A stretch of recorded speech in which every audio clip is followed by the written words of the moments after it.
Welcome to our channel. Today we how to uninstall PyTorch installed via pip easy tutorial step by step clearly. To uninstall PyTorch that was installed via pip, start by opening your command prompt or terminal. If you're on Windows, you can do this by searching for CMD in the start menu. For Mac OS or Linux users, you can find the terminal in your applications or by using the Spotlight search. Once your command prompt or terminal is open, type the following command, pip uninstall torch. Press the Enter key to execute the command. You should see a prompt asking you to confirm the uninstallation. Type Y and press Enter if you want to proceed.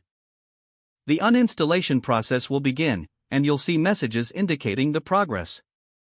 Once the process is complete, you will see a message stating that PyTorch has been successfully uninstalled. If you want to ensure that other related packages are also removed, you can run the command, pip uninstall torch vision. Again, confirm the uninstallation by typing Y when prompted. To verify that PyTorch has been removed, you can type the command, pip list. Press Enter to see the list of installed packages. If PyTorch is no longer listed, you have successfully uninstalled it. And that's it. You've completed the uninstallation of PyTorch from your system. If the page does not load, refresh the browser or try again in a private or incognito window.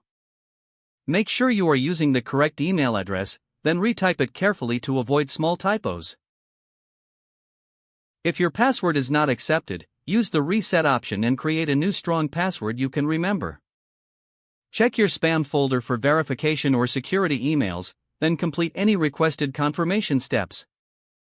Enable two-factor authentication if available to improve account security and reduce unauthorized access risk. After signing in, review your profile details so your contact information and settings are accurate and current.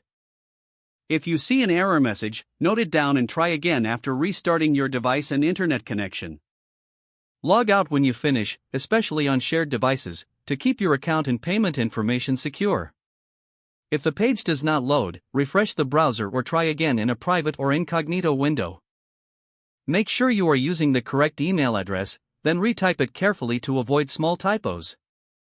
If your password is not accepted, use the reset option and create a new strong password you can remember. Check your spam folder for verification or security emails, then complete any requested confirmation steps. Don't forget to like this video and subscribe to our channel for more step-by-step tech guides.